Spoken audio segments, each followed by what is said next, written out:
কোন জাহান্নাম? আল্লাহ ভয় দেখাচ্ছেন সেই জাহান্নাম যেই জাহান্নামে 19 জন কঠিন মনের ফেরেশতা আছে, তারা দায়িত্বশীল ফেরেশতা, তাদের আন্ডারে আর অনেক ফেরেশতা থাকতে পারে। আলাইহা তিসআতা আশর, সেখানে 19 জন শক্তিশালী ফেরেশতা আছেন। মালায়েকাতুন গিলাজুন শিদা, তাদের অন্তরটা খুব কঠিন। আযাব দেওয়ার সময় যাররা পরিমাণ তারা মায়া দয়া করবেন, আযাব দেওয়ার সময় যাররা পরিমাণ মায়া দয়া তারা করবে না।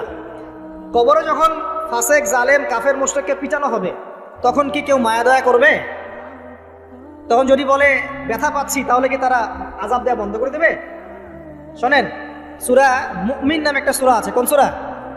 সূরা মুমিনের মধ্যে ফেরাউনের একটা ঘটনা আছে। সেই ঘটনা একটা অ্যামেজিং একটা আয়াত আছে, অ্যামেজিং একটা। আল্লাহ পাক বলছেন যে ফেরাউন এবং তার দলবলকে প্রত্যেক দিন সকালে এবং সন্ধ্যায় 2 বেলা করে জাহান্নামের আগুন যেখানে তারা থাকবে ওইটা উপস্থাপন করা হয়।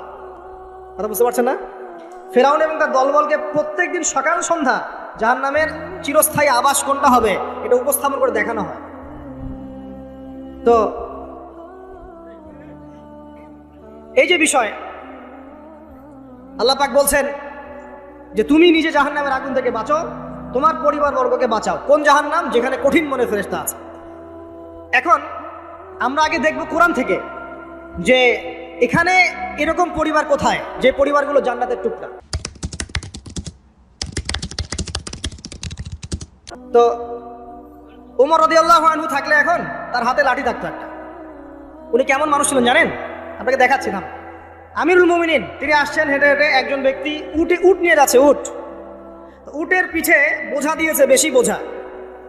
তো তার বক্তব্য হচ্ছে উট তো একটা প্রাণী, এর উপর বোঝা বেশি দিলে কি সমস্যা? আমিরুল মুমিনিন তিনি বলছেন যে তুমি কি জানো না যে উটের হক আছে, পশুর অধিকার আছে? 1450 বছর আগে পশুর অধিকার নিয়ে কথা বলেছেন আমিরুল মুমিনিন। আর আজকে এই যে সকল প্রগতিশীলদের যুগে মানুষের জীবনের কোনো অধিকারের দাম নাই। কথা ঠিক না ঠিক? আচ্ছা, ওই ব্যক্তি যে যুক্তি দিল আমিরুল মুমিনিন, তার হাতে একটা লাঠি ছিল, ওইটা দিয়ে একটা পিটানি। তুমি কি জানো না যে পশুর অধিকার আছে? তার ছেলে একটা পাপ করেছে, সেই পাপের জন্য তাকে দোররা মারার আদেশ করা হয়েছে। এটা জানেন না আপনারা? দোররা মারা হচ্ছে, যে মারছে কাজী সে একটু আস্তে আস্তে মারছে, কারণ আমিরুল মুমিনিন ছেলে। এটা দেখে ওমর রাদিয়াল্লাহু আনহু নিজে দোররা হাতে নিলেন, নিয়ে নিজের হাতে সজোরে দোররা মারা শুরু করলেন। দোররা মারা এখনো শেষ হয় নাই, তাতেই ছেলে ডেড।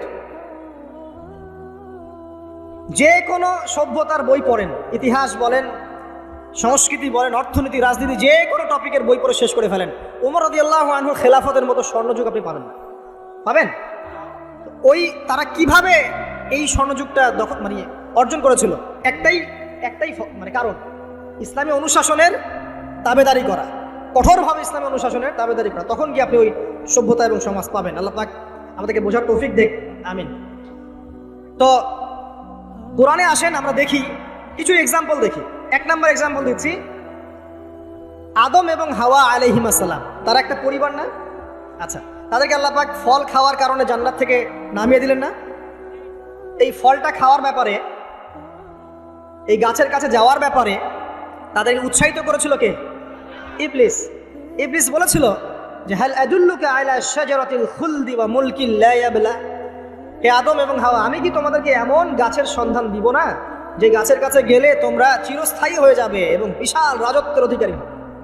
চিরস্থায়িত্বের টোপ এবং রাজত্বের টোপ, এই দুটো দিয়ে তারা আদম এবং হাওয়া আলাইহিস সালামকে ডিসিভ করেছিল। এই ফল খাওয়ার সাথে সাথে আল্লাহ পাক তাদেরকে বের করে দেন নাই, বরং ফল খাওয়ার সাথে সাথে তাদের গায়ে জান্নাতের যে পোশাকটা ছিল না, এটা খুলে পড়ে গেছে। এই পোশাকটা খুলে ফেললো কে বলেন? ইবলিস, শয়তান। আল্লাহ পাক এটাই বলছেন, ইয়া বানি আদম, হে বনু আদম, লা ইয়াফতিনান্নাকুমুশ শাইতান, শয়তান যেন তোমাদেরকে ফিতনায় না ফেলতে পারে। কামা আখরাজা আবাওয়াইকুম মিনাল জান্নাহ, ঠিক যেমন করে সে তোমাদের পিতামাতাকে জান্নাত থেকে বের করে দিয়েছে। ইয়ানজিউ আনহুমা লিবাসাহুমা, শয়তান তোমাদের পিতামাতার লেবাস, পোশাক খুলে ফেলে দিয়েছিল। লিউরিয়াহুমা মিন সাওআতিহিমা, যাতে করে তাদের লজ্জাস্থান উন্মুক্ত হয়ে যায়। তাহলে আমাদের পিতামাতাকে নগ্ন করে দিয়েছিল কে? ইবলিস। তাহলে এখন আপনি বলেন আমাকে, এই যুগে যারা মুসলিমদের, মুমিনদের, নরনারীদের গা থেকে পোশাক খুলে ফেলতে চায়, এরা কার এজেন্ট বলেন? বুঝতে পারছেন এবার? এই যে নগ্নতা, অশ্লীলতার যে আন্দোলন চলছে, হ্যাঁ, 1000 বছরের সংস্কৃতি, আমরা মাদেরকে দেখেছি ব্লাউজ পরতো না, নাউজুবিল্লাহ, এই সেই, হ্যাঁ আমরা এরকমই পোশাক পরবো। ছোট হতে হতে হতে হতে এখন এক পর্যায়ে দেখবেন বিকিনি পরে ঘুরবে কদিন পর, দেখবেন বিশ্বাস করছেন এই কথাটা? দেখবেন ইনশাল্লাহ, আল্লাহ না করুক, তবে হবে, এটা আমি জানি, বিকজ হাদিস আমি পড়েছি। শেষ জামানায় এরকম নগ্নতা, অশ্লীলতা, বেহায়াপনা বাড়তেই থাকে। এবং এমন একটা সময় আসবে যে মানুষ রাস্তাঘাটে জেনা করবে। ওই যুগের সবচেয়ে ভালো ব্যক্তি হবে সে, যে তাকে গিয়ে বলবে, বাবা তুমি এইখানে জেনা করছো, ভালো, একটু দেওয়ালের পিছনে যেতে পারলা না? সে হবে ওই জমানার ভালো ব্যক্তি। আপনি হাদিসটা বিশ্বাস করলেন না? আমি নিজে হাদিস পড়েছি যে রাস্তাঘাটে মানুষ জেনা করবে।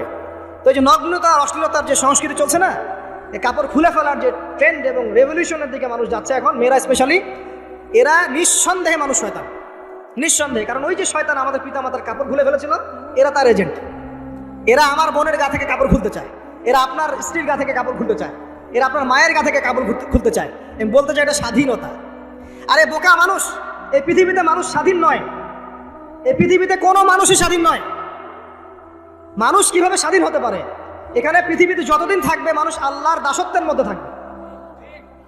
যে মানুষ নিজেকে স্বাধীন মনে করে সে শয়তানের তাবেদারি করে।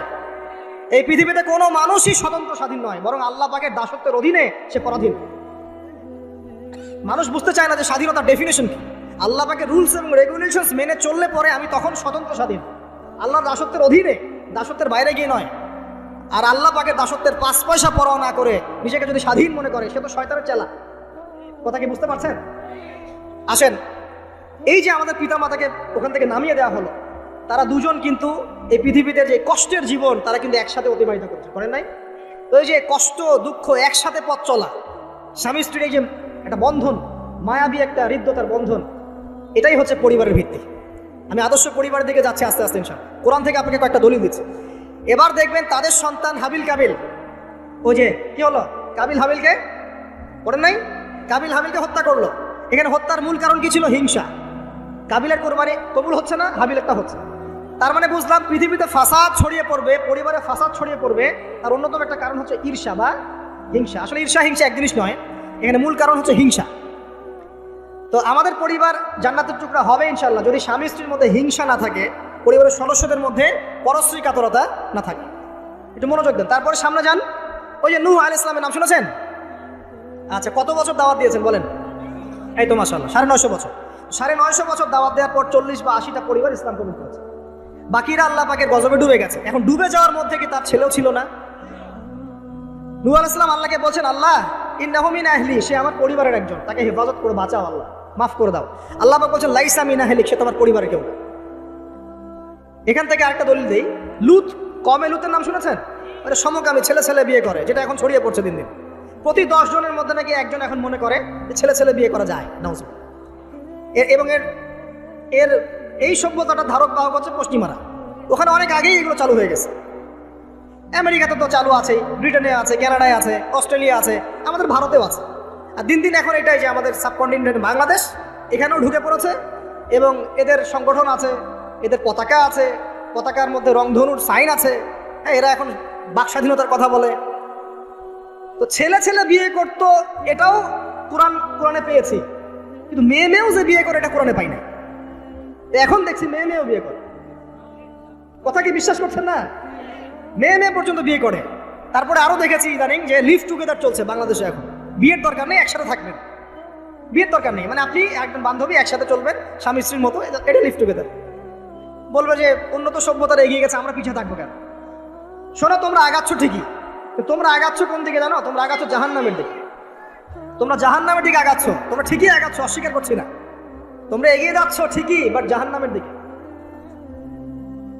তোমাদের তাকদীরে যদি হেদায়েত না থাকে, জাহান্নামের মর্মান্তিক আযাব থেকে কেউ বাঁচাতে পারবে না। এই কওমে লূতকে আল্লাহ পাক ধ্বংস করেছে নির্মম ভাবে।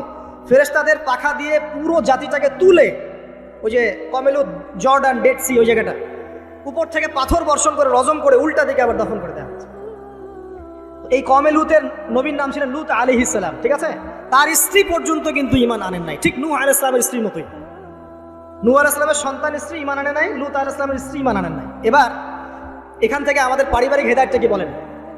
আপনি যদি একজন আলেমের সন্তানও হন, আপনি যদি একজন মুহাদ্দিস, মুফাসসির, মুফতিরও সন্তান হন, নিজে যদি তাকওয়া ঈমান অর্জন করতে ব্যর্থ হন, আপনার বংশ, আপনার পরিচয়, আপনার জাতীয়তাবাদ, আপনার রক্ত, বর্ণ কোনো কিছুই আপনাকে জাহান্নামের আগুন থেকে বাঁচাতে পারবে। এই জন্য নবী সাল্লাল্লাহু আলাইহি ওয়াসাল্লাম তার কলিজার টুকরা মেয়ে ফাতিমা রাদিয়াল্লাহু আনহাকে বলছেন, হে ফাতিমা, দুনিয়াতে আমার কাছে যা চাওয়ার তুমি চেয়ে নাও, পরকালে আমি তোমার কিন্তু কোনো হেল্প করতে পারবো না। কিন্তু আমরা জানি নবী সাল্লাল্লাহু আলাইহি ওয়াসাল্লাম সবার জন্য আমভাবে সুপারিশ করবেন। তিনি তার স্ত্রী আয়েশা রাদিয়াল্লাহু আনহাকে কাঁদতে দেখে বলছেন, হে আয়েশা, কি জন্য কাঁদছো? আয়েশা রাদিয়াল্লাহু আনহা বলছেন, আল্লাহর আযাবের ভয়ে কাঁদছি ইয়া রাসূলুল্লাহ। নবী সাল্লাল্লাহু আলাইহি ওয়াসাল্লাম বলছেন, আয়েশা, তিনটা জায়গা থাকবে কিয়ামতের মাঠে যখন আমিও তোমাকে চিনতে পারবো না, তুমি আমাকে চিনতে পারবে না। এক, যখন আমলনামা ছুড়ে দেওয়া হবে, ইকরা কিতাবাক ওয়া কাফা বিনাফসিকা আল-ইয়াওমা আলাইকা হাসিবা, কেউ কাউকে চিনবে না, সবাই ইয়া নাফসি ইয়া নাফসি। একটা হচ্ছে পুলসিরাত পার হওয়ার সময় কেউ কাউকে চিনবে না, ইয়া নাফসি। আরেকটা হচ্ছে যখন আমলনামা ওজন করা হবে মিজান, কেউ কাউকে চিনবে না। এখন যাদেরকে আপনার আপন মনে হচ্ছে না, আমি একটা কথা অনেকদিন বলেছি যে আল্লাহ সুবহানাহু ওয়া তাআলা ছাড়া ইহকাল পরকালে আমাদের প্রকৃত আপন কেউই নাই। কথা বুঝতে পারছেন না? সময় হোক বুঝতে পারবেন। এই যে যাদের কথা চিন্তা করে আপনি দুর্নীতি করছেন, ঘুষ খাচ্ছেন, সুদ খাচ্ছেন, এরা আপনাকে চিনবে না মরার পরেই। আপনি মারা যাবেন, এরা আপনাকে চিনবে না পরকালে। তখন যদি আপনি বলেন, হে আল্লাহ, আমি ওদের স্বার্থে সুদ খেয়েছি, পরিবার দেখাশোনা করার জন্য ঘুষ নিয়েছি, দুর্নীতি করেছি, ওরা উল্টা বলবে যে আল্লাহ, একে তো আমি নিতে বলি নাই, ওকে তো আমি নিতে বলি নাই, ওর হিসাব ও দিবে, আমি এসবের মধ্যে নাই। আপনার স্ত্রী আপনাকে কথা বলবে, ইয়াউমা ইয়াফিরুল মারউ মিন আখি, ভাই ভাই থেকে দৌড় দিয়ে পালাবে ওই দিন। ওয়া উম্মিহি ওয়া আবি, তার মা বাপ থেকে পালাবে। ওয়া সাহিবাতিহি ওয়া বানি, এই যে স্ত্রী সন্তান, এগুলো থেকে পালাবে মানুষ। লিকুল্লি ইমরিইন মিনহুম ইয়াউমাইযিন শা'নুন ইউগনি, প্রত্যেক সত্তা সেদিন নিজেকে নিয়ে ব্যস্ত থাকে। তো এখান থেকে শিক্ষা দেখেন যে পরিবার আদর্শ হবে যখন পরিবারের প্রত্যেকটা মানুষ নিজেকে নিয়ে ভাববে যে আমি কতটুকু ইমানদার হয়েছি। আমি কার সন্তান সেটা বড় কথা নয়, আমি কতটুকু ইমানদার হতে পেরেছি, কতটুকু মুত্তাকি হতে পেরেছি, আল্লাহওয়ালা হতে পারলাম, এটা মূল কথা। ফেরাউনের স্ত্রী আসিয়া, ফেরাউনের আন্ডার থেকেও সে মুমিনা হয়েছে, হয় নাই? ফেরাউন যে বড় কাফের, এই কারণে কি তার স্ত্রী শাস্তি পাবে? পাবে না। বরং আমাদের নবীজি মেরাজের রাতে গিয়ে দেখেছেন এবং গন্ধ পেয়েছেন, সুঘ্রাণ ছড়াচ্ছে একটা জায়গা থেকে। তখন জিবরাইল আলাইহিস সালামকে জিজ্ঞাসা করলেন যে এখানে এত সুন্দর ঘ্রাণ কোত্থেকে আসছে? জিবরাইল আলাইহিস সালাম বললেন, এটা হচ্ছে ফেরাউনের স্ত্রী আসিয়ার ওই ঘর যেটা আল্লাহ পাক তার জন্য জান্নাতে মানে বানিয়েছেন, ওইখান থেকে এই সুঘ্রাণ আসছে। সুবহানাল্লাহ। তার মানে এখানে আমরা শিখলাম নিজের চরকায় তেল দিতে হবে, নিজে আমাকে নামাজ পড়তে হবে, নিজেকে আমল করতে হবে, নিজেকে দিনের জন্য কিছু করতে হবে, নিজেকে পর্দা করতে হবে। পরিবারের সদস্যদের দিকে তাকানোর এখন সময়, আগে নিজে। না হলে নবী পরিবারের সদস্য হয়েও দেখেন জাহান্নামে মানুষ যাচ্ছে। এবার সামনে যাই, চলেন। ইব্রাহিম আলাইহিস সালাম নাম শুনেছেন? আচ্ছা, তার বাবা কি করতেন? বড় পুরোহিত ছিলেন।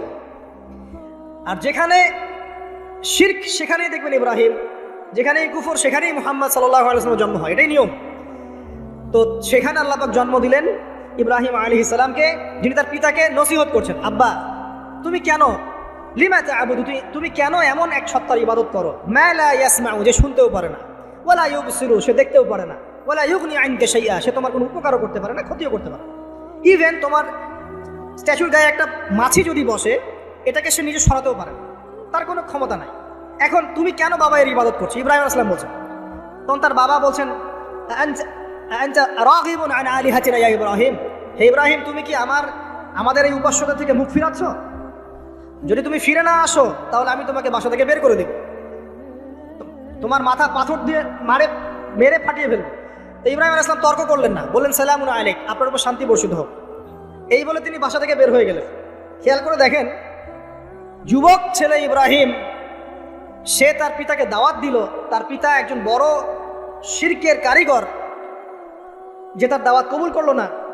কিন্তু ইব্রাহিম আলাইহিস সালাম কিন্তু মিথ্যার সাথে সত্যের আপোষ করলেন না। তিনি প্রয়োজনে একা চলে গেলেন বাড়ি থেকে, তারপরেও আল্লাহর আনুগত্য ছাড়লেন না। পরিবারের হেদায়েত এখানে নাই আছে। আরো সামনে যান, ইব্রাহিম আলাইহিস সালামের একজন স্ত্রীর নাম কি? হাজেরা, আরেকজনের নাম কি? সারা। সারা আলাইহিস সালাম থাকেন ওই যে শামে, প্যালেস্টাইন, আর হাজেরা আলাইহিস সালামকে রেখে আসা হয়েছে কোথায়? মক্কায়, এই যেখানে জামজাম কূপ তৈরি হলো। এখানে হাজেরা আলাইহিস সালামকে রেখে যাওয়ার সময় তিনি বলছেন যে আমাদেরকে এই জনমানব শূন্য জায়গায় কেন রেখে যাচ্ছেন ইব্রাহিম? ইব্রাহিম আলাইহিস সালাম বলছেন, আসলে উনি কিছু বলছেন না, চুপ করে আছেন। আবার জিজ্ঞাসা করছেন, আবার চুপ করে আছেন। এবার তিনি বলছেন হাজেরা আলাইহিস সালাম যে আপনি কি আল্লাহর আদেশেই কাজ করছেন? তখন ইব্রাহিম আলাইহিস সালাম বলছেন হ্যাঁ, মাথাটা খালি নাড়লেন, হ্যাঁ না। তখন তার স্ত্রী বলছেন, তাহলে আল্লাহ পাক আমাদেরকে ধ্বংস করবেন না ইনশাআল্লাহ। খাবার নাই, পানিও নাই, কিছুই নাই, আল্লাহর প্রতি তাওয়াক্কুলটা দেখেন। এবার দেখেন, ওই স্ত্রীর গর্ভ থেকে একজন সন্তান হলো, তার নাম কি? ইসমাইল। এবার এই সন্তানকে তার বাবা বলছেন অনেক বছর পরে, ইয়া বুনাই, হে আমার সন্তান, ইন্নী আরা ফিল মানামি আন্নী আযবাহুক, আমি স্বপ্নে দেখেছি আমি তোমাকে জবাই করছি। ফানজুর মাযা তারা, তুমি একটু তোমার রায়টা জানাও, তোমার কি মতামত। ওই তাওয়াক্কুলকারিনী নারীর গর্ভ থেকে জন্ম নেওয়া এই ইসমাইল তিনি বলছেন, ইয়া আবাতি, হে আমার বাবা, ইফআল মা তুমার, আপনি তাই করেন যে আল্লাহ আপনাকে আদেশ করেছে। সাতাজিদুনি ইনশাআল্লাহু মিনাস সাবিরিন, ইনশাআল্লাহ আপনি আমাকে সবরকারী পাবেন। এই বাচ্চার বয়স হবে বড় জোর 10 থেকে 15, নাকি কম সম হবে আর কি। তো এই প্রজন্মের আমাদের জেনারেশনকে দেখেন না, আমি গতকালকে গুগল সার্চ করে দেখেছি যে বাংলাদেশের 11 থেকে 19 বছর বয়সী যে বাচ্চারা আছে, কিশোর, এরা এখন সবচেয়ে বেশি পর্ন দেখে, সবচেয়ে বেশি। এবং কলেজ পড়ুয়াদের, স্কুল কলেজ পড়ুয়ার মধ্যে 77%ই পর্ন দেখে। এবং ইন টোটাল হিসাব করে দেখা যায় বাংলাদেশে 92% মানুষ পর্নাসক্ত, মানে পর্নাসক্ত না হলেও পর্ন দেখে। ওই যে কিশোর ইসমাইলের চেতনা দেখেন আর আমাদের এই যুব সমাজের চেতনা দেখেন, পার্থক্যটা করেন আপনি, তাহলে বুঝতে পারবেন কিভাবে রেভলিউশন হয়েছে ইসলামের, এখন কেন হচ্ছে না আপনি নিজেই বুঝতে পারবেন। আমাদের কারণেই হচ্ছে না। আসেন এবার এই সন্তানকে যে জবাই করার ঘটনা, আল্লাহ পাক হাদিয়া পাঠালেন, তাকে জবাই করতে হলো না, এখান থেকে আমরা কুরবানির ঈদ পালন করছি, তাই না? আচ্ছা, এখানে আমি পরিবারের হেদায়েত হিসাবে এটা ফাইন্ড আউট করছি আপনাদের জন্য যে যদি পরিবারের নারীরা হয় এই হাজরা আলাইহিস সালামের মতো সহনশীলা, সবরকারিণী এবং তাওয়াক্কুলকারিণী, তখনই গিয়ে তাদের গর্ভ থেকে ইসমাইলের মতো সন্তান জন্ম হবে ইনশাআল্লাহ। যাদেরকে আল্লাহর জন্য কুরবানি করতে চাইলে তারা বলবে কোনো সমস্যা নাই, প্রয়োজন আল্লাহর জন্য কুরবান হয়ে যাবে। তো এখানে কার ভূমিকা বেশি, বাবার না মায়ের? তাকে কিন্তু তার বাবা মানুষ করেননি, তার বাবা ওইখানে থাকেন সিরিয়ায়, শামে, মাঝে মাঝে আসা যাওয়া করেন। তার বেশিরভাগ সময় তাকে প্যারেন্টিং কে করেছে? তার মা। ওই মায়ের গর্ভ থেকে এমন সন্তান আশা করা যায়? তো এখনকার এই সিরিয়াল দেখা মেয়েদের গর্ভ থেকে এমন সন্তান আশা করা যায়? এখনকার ওইসব মেয়েদের গর্ভ থেকে আশা করা যায়? এটা স্বামী দিতে পারলে সে খুশি, দিতে না পারলে অসন্তুষ্ট, বেজার। স্বামীকে প্রেসার দিতে দিতে, মানসিক কষ্ট দিতে দিতে স্বামীকে বুড়া বানায় ফেলে দিয়েছে। আমাদের নবীজি দোয়া করতেন আল্লাহর কাছে, আল্লাহ আমি এমন স্ত্রী থেকে তোমার কাছে আশ্রয় চাই যে আমাকে বৃদ্ধ হওয়ার আগেই বুড়া বানায় ফেলবে। বৃদ্ধ হওয়ার আগেও স্ত্রী চাইলে স্বামীকে বুড়া বানাতে পারে। দেখা যায় অনেক সময় অনেক পরিবার স্ত্রীদের মানসিক টর্চারের কারণে স্বামীরা স্ট্রোকের শিকার হয়, রোগ ব্যাধির শিকার হয়, হার্ট স্ট্রোক করে, হাই প্রেশারের শিকার হয়, পেরেশান। দিনের জন্য কাজ করা তো দূরের কথা, দুনিয়া সামলাতে তার সারাদিন চলবে। এই নারীরা কি হাজরা আলাইহিস সালামের মতো? যখন এমন নারীরা ঘরে ঘরে তৈরি হবে তখন দেখবেন আদর্শ পরিবার ঠিকই গঠিত হবে। তো বিয়ে করলে এই ধরনের মেয়েকে করবেন। রূপের সৌন্দর্য দেখে, টাকা পয়সা দেখে আর অন্যান্য বিষয়গুলো দেখে এত বেশি ইমপ্রেসড হওয়ার দরকার নেই। আপনি দেখবেন দিনদারিতা আছে কিনা। এবং দিনদারিতা কিন্তু শুধু বোরখার মধ্যেই থাকে না। আপনাকে কথা বলে প্রশ্ন উত্তরের মাধ্যমে পাত্রী দেখার সময় এগুলো যাচ করতে হবে। আপনাকে ওর মাকে দেখতে হবে, তার মা কেমন, কোন মায়ের সন্তান সে, তার মায়ের আকীদা কেমন, তার মা কেমনে চলাফেরা করে, ওর নানি কেমন, ওর পরিবারের সদস্যরা কেমন, এগুলো দেখে মেয়ে চুজ করবেন। এই যে নসিহতগুলো করছি, যারা আনম্যারিড, তোমার জন্য এগুলো শোনার চেয়ে বেশি দামি। এই ডিসিশনটা এত গুরুত্বপূর্ণ যে জীবনে যদি এটাতে ভুল করে ফেলেন কখনো, সারাটা জীবন আপনাকে এই বোঝা টানতে হবে। এবং এমন কষ্ট আসবে যেটা আপনার ওই যে বিয়ের পর নতুনত্বর সাময়িক সুখা থাকে 1 বছর, 2 বছর, 2.5 বছর, 3 বছর পরে দেখবেন সারা জীবনটা জাহান্নাম হয়ে গেছে। তো একটা নসিহত, বাড়ির স্ত্রীরা এবং বোনরা যদি হাজরা আলাইহিস সালামের মতো হতে পারে ইনশাআল্লাহ তাআলা আদর্শ পরিবার গড়ে উঠবে ইনশাআল্লাহ। আল্লাহ পাক তৌফিক এনায়েত করুন, আমিন। আরো সামনে যান। এখানে দেখেন লুকমান হাকিম, নাম শুনেছেন? তিনি একজন বিজ্ঞ মানুষ ছিলেন। অনেকে বলেছেন নবী ছিলেন, কেউ বলেছেন নবী ছিলেন না। যাই হোক, তিনি তার সন্তানকে কিছু নসিহত করছেন। কি চমৎকার নসিহত! তিনি সন্তানকে নসিহত করছেন, ইয়া বুনাইয়া, হে আমার ছোট্ট বৎস, লা তুশরিক বিল্লাহ, তুমি আল্লাহর সাথে কাউকে শরীক করো না। ইন্না শিরকা লা যুলমুন আযীম, কারণ শিরক হচ্ছে মহান জুলুম। ছোট্ট একটা বাচ্চা শিরকের বোঝেটা কি কিছু বোঝে? আমরা আমাদের ছোট বাচ্চাদেরকে কি শিখাই? জীবনে বড় হওয়া, প্রতিষ্ঠিত হওয়া, ইত্যাদি ইত্যাদি, তাই না? কিন্তু এখানে দেখেন লুকমান হাকিম আলাইহিস সালাম তিনি তার সন্তানকে শিরকের শিক্ষা দিচ্ছেন। পিতা মাতার খেদমত করবে, তাদের অবাধ্য হবে না, সৎ কাজের আদেশ করবে, অসৎ কাজে নিষেধ করবে, ঠিক আছে? বিপদে পড়লে সবর করবে, গাধার মতো উচ্চস্বরে কথা বলবে না। এই নসিহতগুলো করছেন লোকমান তার সন্তানকে আলাইহিস সালাম। এখান থেকে প্যারেন্টিং পাচ্ছেন না যে আপনি আপনার সন্তানকে, পরিবারের সদস্যদেরকে কি নসিহত করবেন? এবার কোরআনের পাতায় পাতায় আছে। ইয়াকুব আলাইহিস সালাম তার সন্তানদেরকে নসিহত করছেন, আমার পরে তোমরা কার ইবাদত করবে? তারা বলছে আমরা আল্লাহর ইবাদত করবো ইনশাআল্লাহ তাআলা। ইউসুফ আলাইহিস সালামের সাথে তার পিতার একটা গভীর প্রেমের সম্পর্ক ছিল। আসহাবুল কাহফের মধ্যে আপনি এর এক্সাম্পল পাবেন। তো কোরআনের এভাবে পাতায় পাতায় আপনি দেখবেন যে আলহামদুলিল্লাহ আল্লাহ পাক আমাদেরকে আদর্শ পরিবার গড়ার এই মেসেজগুলো দিয়েছেন। বলতে গেলে অনেক লম্বা সময় চলে যাবে, তো বাকিগুলো আপনারা খুঁজে বের করবেন ইনশাআল্লাহ। আল্লাহ পাক তৌফিক দান করুন। এবার আসেন যে নবী সাল্লাল্লাহু আলাইহি ওয়াসাল্লাম এবং সাহাবায়ে কেরামের যুগে পরিবারগুলো কেমন ছিল। খুব শর্ট করে বলি, তখন পরিবারের মধ্যে তাওহীদ ছিল, ঠিক আছে, পরিবারের মধ্যে সুন্নত ছিল, পরিবারে কোরআনের তালিম চর্চা ছিল, পরিবারে পর্দা ছিল, পরিবারের মধ্যে দেখবেন আপনি মাশাআল্লাহ ইসলামিক অনুশাসন ছিল, একটা শাসনের লাঠি ছিল, পরিবারের মধ্যে হৃদ্যতা ভালোবাসার বন্ধন ছিল, হ্যাঁ, পরিবারে হালাল রিজিকের প্রাচুর্য ছিল, পরিবারের মধ্যে অপসংস্কৃতি ছিল না, ইসলামিক সংস্কৃতি ছিল। মানে ওই সময় পরিবারগুলো এক একটা সোনার টুকরা ছিল না, তাই না? ছিল না, জান্নাতের টুকরা ছিল। মানে যত ভালো গুণ সব পরিবারে ছিল, আর খারাপ গুণের সাথে তারা খুব একটা সম্পর্কিত ছিলেন না, আলহামদুলিল্লাহ। কিন্তু নবী সাল্লাল্লাহু আলাইহি ওয়াসাল্লাম শেষ জামানার হাদিসগুলো যখন বর্ণনা করেছেন, তখন যে কথাগুলো বলেছেন যে শেষ জামানায় পরিবারের ভাঙনগুলো বেশি হবে, বিচ্ছেদ বেশি হতে পারে, সন্তানরা দেখবেন পিতামাতাকে সম্মান করবে না, হ্যাঁ, পরিবারে আপনার অপসংস্কৃতি অনুপ্রবেশ করবে, জেনা বেড়ে যাবে, মাদক বেড়ে যাবে, অশ্লীলতা বেহায়াপনা বেড়ে যাবে, প্রতিবেশীর অধিকার ক্ষুণ্ণ করা হবে, ভাইয়ে ভাইকে খুন করবে, বোন বোনকে মানে চুলাচুলি করবে, মানে পরিবারে অশান্তি বিরাজ করবে, এমনটা হাদিসের মধ্যে কিন্তু বর্ণিত আছে, প্রচুর হাদিস আছে। তো এই অবস্থায় একটু আপনাকে দেখাই যে এখন এমন একটা অবস্থা চলছে যে আপনি ম্যাক্সিমাম পরিবারগুলোর মধ্যে যাবেন, আপনি গিয়ে দেখবেন ম্যাক্সিমাম পরিবারে কিন্তু নামাজটা নাই। ম্যাক্সিমাম পরিবারে যাবেন, আপনি গিয়ে দেখবেন সেখানে কিন্তু পর্দাটা নাই। বেশিরভাগ পরিবারে আপনি যান, দেখেন দিনের ইলম চর্চার যে গুরুত্ব, এটা কিন্তু ওখানে দেখবেন আপনি নাই। বেশিরভাগ পরিবারে দেখেন আপনি এখানে হালাল হারামের কোনো পরোয়া নাই, রিজিক আসতেছে কোন দিক থেকে আসুক, ঠিক আছে। বেশিরভাগ পরিবারে দেখবেন স্বামী স্ত্রীর মধ্যে খুব একটা হৃদ্যতা ভালোবাসার বন্ধন পাওয়া যাচ্ছে না, প্যারেন্টিংসগুলো ঠিক নাই, খাবারের উৎসগুলো ঠিক নাই, অপসংস্কৃতি আছে পরিবারে, এখন মাদক ঢুকে গেছে, জেনা ঢুকে গেছে, পর্ন ঢুকে গেছে, ঠিক আছে, এই ডিভাইসের এডিকশন ঢুকে গেছে। মানে অন্তর্নিহিত সম্পর্কগুলো, যে হৃদ্যতা ভালোবাসার সম্পর্কগুলো ছিল এবং ইসলামিক রীতি নৈতিকতাগুলো ছিল, এখন এগুলো কিন্তু দিন দিন পরিবার থেকে কমে যাচ্ছে। এতে করে পরিবারে ডিভোর্স বাড়ছে।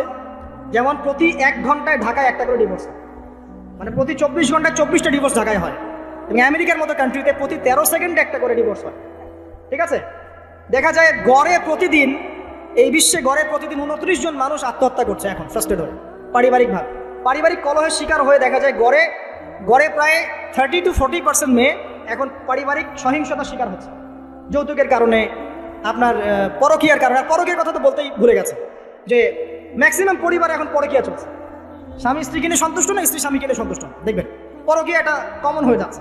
ম্যাক্সিমাম পরিবার আপনি দেখবেন যে পর্ন ঢুকে গেছে, জেনা ঢুকে গেছে, মানে জেনাটাকে সহজ করে ফেলা হচ্ছে। এবং প্রগতির নামে আমরা এখন এমন কিছু কালচার লালন পালন করছি যেগুলো আস্তে আস্তে আমাদেরকে ইসলাম থেকে সরিয়ে দিচ্ছে। তো পরিবারের অবস্থা এখন ভয়াবহ খারাপ, আত্মহত্যার প্রবণতা বাড়ছে, যৌতুক বাড়ছে, আপনার মাদকাসক্ত ছেলেমেয়ের সংখ্যা বাড়ছে, হ্যাঁ, পর্ন এডিক্টেড ছেলের সংখ্যা বাড়ছে। এরা না দেশকে কিছু দিতে পারছে, না সমাজকে, না জাতিকে। এরা কিন্তু আসলে সম্পদ না, এরা বরং বোঝা হচ্ছে। দুনিয়াবী বিষয়গুলোকে অনেক বেশি গুরুত্ব দেওয়া হচ্ছে, এতে করে দিনটা কিন্তু সংকুচিত হচ্ছে। তো এগুলো বলতে থাকলে অনেক সময় চলে যাবে। তো এক কথায় পরিবারের ভাঙনটা এখন বেশি, এবং পরিবারের নীতি নৈতিকতার অবস্থা খুব খারাপ। এর কারণগুলো আমরা ফাইন্ড আউট করলাম। কী কী কারণ?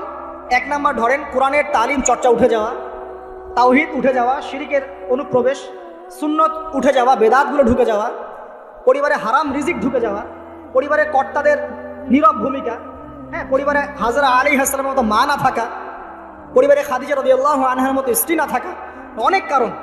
এরপরে বাইরের সংস্কৃতি অনুপ্রবেশ, হ্যাঁ, প্রিন্ট এবং ইলেকট্রনিক মিডিয়ার যৌনতা, এই সব কিছু মিলে কিন্তু পরিবারগুলো ক্রাশ করছে। এতে করে দেখবেন অনেক সমস্যা হচ্ছে। যৌতুক তো বললাম, সবচেয়ে বড় কথা আপোষের যে মিল মহব্বত, ওয়াজআলা বাইনাকুম মাওয়াদ্দাতা ওয়া রাহমা, এটা আস্তে আস্তে কমে যাচ্ছে। পরিবার যখন এরকম ভাঙনের শিকার হচ্ছে, তখন দেখবেন সমাজের মধ্যে স্ট্যাবিলিটি নষ্ট হচ্ছে, এবং এই সমাজগুলো দিয়ে আপনি কখনো আদর্শ রাষ্ট্র কায়েম করতে পারবেন না। এখন আসেন, জাস্ট এখান থেকে আমি আলোচনার শেষের দিকে যাব অল্প সময়, যে আমরা এখন কি কি কাজ করলে কিভাবে স্টার্ট করব আর কিভাবে আমরা এটাকে সলভ করতে পারি।